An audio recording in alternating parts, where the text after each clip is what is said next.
Hello friends, എല്ലാവർക്കും നമ്മുടെ പുതിയൊരു വീഡിയോയിലേക്ക് സ്വാഗതം. ഇന്ന് നമ്മൾ നേന്ത്രപ്പഴം വെച്ചിട്ട് നല്ലൊരു ഒഴിച്ചുകറിയുടെ റെസിപ്പി ആയിട്ടാണ് വന്നിട്ടുള്ളത്.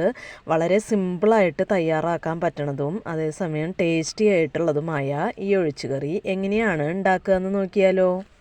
അതിനായിട്ട് ഞാനിവിടെ 2 നേന്ത്രപ്പഴം എടുത്തിട്ടുണ്ട്. അപ്പോൾ അധികം പഴുക്കാത്ത പഴം വേണം ഇതിനായിട്ട് എടുക്കാനായിട്ട്. ഇനി നമുക്ക് ഇതിൻ്റെ തൊലി കളഞ്ഞെടുക്കാം. ഞാനിപ്പോൾ നേന്ത്രപ്പഴം തൊലി കളഞ്ഞെടുത്തിട്ടുണ്ട്. ഇത് നമുക്ക് നടു കട്ട് ചെയ്തിട്ട് അതിൻ്റെ അരിയൊക്കെ ഒന്ന് കളഞ്ഞെടുക്കണം. കറുത്തിട്ടുള്ള അരി ഉണ്ടല്ലോ, അതൊന്ന് കളഞ്ഞെടുത്തിട്ട് വേണം നമുക്ക് കഷ്ണങ്ങളാക്കി നുറുക്കിയെടുക്കാനായിട്ട്. അപ്പോൾ ഇതാ ഞാനിവിടെ ഇതേപോലെ കഷ്ണങ്ങളാക്കി എടുത്തിട്ടുണ്ട്. അപ്പോൾ ഈ ഒരു വലിപ്പത്തിലാണ് ഞാൻ കഷ്ണങ്ങളാക്കി എടുത്തിട്ടുള്ളത് കേട്ടോ. ഇനി നമുക്ക് പഴം വേവിക്കാനായിട്ട് നോക്കാം. അതിനായിട്ട് ഞാൻ നേന്ത്രപ്പഴം കട്ട് ചെയ്തത് ഒരു പാത്രത്തിലേക്ക് ഇട്ട് കൊടുത്തിട്ടുണ്ട്.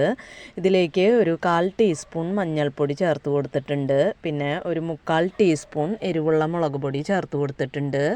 പിന്നെ ഇതിലേക്ക് പാകത്തിനുള്ള ഉപ്പ് ചേർത്ത് കൊടുത്തിട്ടുണ്ട്. പിന്നെ 2 കപ്പ് വെള്ളം ഞാൻ ചേർത്ത് കൊടുത്തിട്ടുണ്ട്. ഇനി നമുക്കിത് മൂടി വെച്ചിട്ട് മീഡിയം ഫ്ലെയിമിൽ ഈ പഴം ഒന്ന് വേവിച്ചെടുക്കാം. ഈ സമയത്ത് ഇതിലേക്ക് ഒരു തേങ്ങയുടെ കൂട്ട് റെഡിയാക്കി എടുക്കണം. അതിനായിട്ട് ഒരു 2 പിടി തേങ്ങ മിക്സിയുടെ ജാറിലേക്ക് ഇട്ട് കൊടുത്തിട്ടുണ്ട്. പിന്നെ ഒരു 4 പച്ചമുളക് ഇട്ട് കൊടുത്തിട്ടുണ്ട്.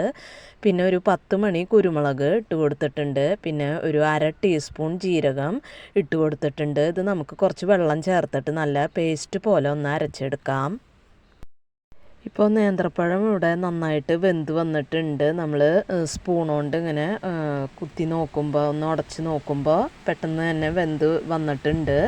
ഇനി നമുക്ക് ഇതിൽ കുറച്ച് വെള്ളം കൂടുതലുണ്ട്. ഇതൊന്ന് തുറന്ന് വെച്ചിട്ട് ഇതിലെ വെള്ളം ഒന്ന് വറ്റിച്ചെടുക്കാം. ഇപ്പോൾ വെള്ളം ഒന്ന് വറ്റി വന്നിട്ടുണ്ട്. ഈ സമയത്ത് ഇതിലേക്ക് നമ്മൾ അരച്ച് വെച്ചിട്ടുള്ള തേങ്ങയുടെ പേസ്റ്റ് ചേർത്ത് കൊടുക്കുന്നുണ്ട്.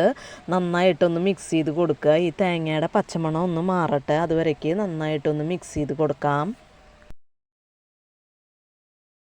ഈ സമയത്ത് ഞാനിവിടെ ഒരു കപ്പ് തൈര് എടുത്ത് വെച്ചിട്ടുണ്ട്. അതിൻ്റെ കട്ടയൊക്കെ ഒന്ന് ഉടച്ച് കൊടുത്തിട്ട് ഇവിടെ എടുത്ത് വെച്ചിട്ടുണ്ട്. ഇപ്പോൾ തേങ്ങയുടെ പച്ചമണമൊക്കെ മാറി തേങ്ങ നന്നായിട്ടൊന്ന് തിളച്ച് വന്നിട്ടുണ്ട്. ഇതിലേക്ക് നമുക്ക് തൈര് ഒഴിച്ചു കൊടുക്കാം.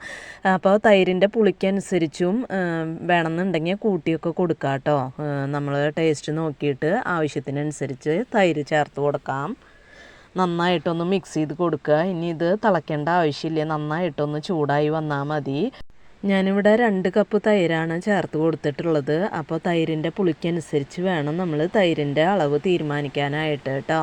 ഇനി നമുക്ക് ഇതിൽ ഉപ്പൊക്കെ ഒന്ന് കറക്റ്റ് ചെയ്ത് കൊടുക്കുക.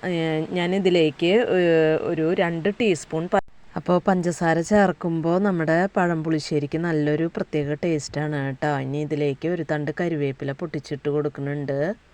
ഇപ്പോൾ കറി ഇവിടെ നന്നായിട്ട് ചൂടായി വന്നിട്ടുണ്ട്. ഞാനൊരു 2 ടേബിൾ സ്പൂൺ വെളിച്ചെണ്ണയിൽ 1/2 ടീസ്പൂൺ കടുക്, 10 മണി ഉലുവ, ഒരു 3 വറ്റൽമുളകും കുറച്ച് കരിവേപ്പിലയും കൂടി പൊട്ടിച്ചിട്ട് താളിച്ച് കൊടുത്തിട്ടുണ്ട്. ഇപ്പം നമ്മുടെ പഴം പുളിശ്ശേരി അല്ലെങ്കിൽ എരിപുളി ഇവിടെ റെഡി ആയിട്ടുണ്ട്. നമുക്ക് കുറച്ച് നേരം ഒന്ന് മൂടി വെച്ചതിന് ശേഷം നമുക്ക് സെർവ് ചെയ്യാവുന്നതാണ്.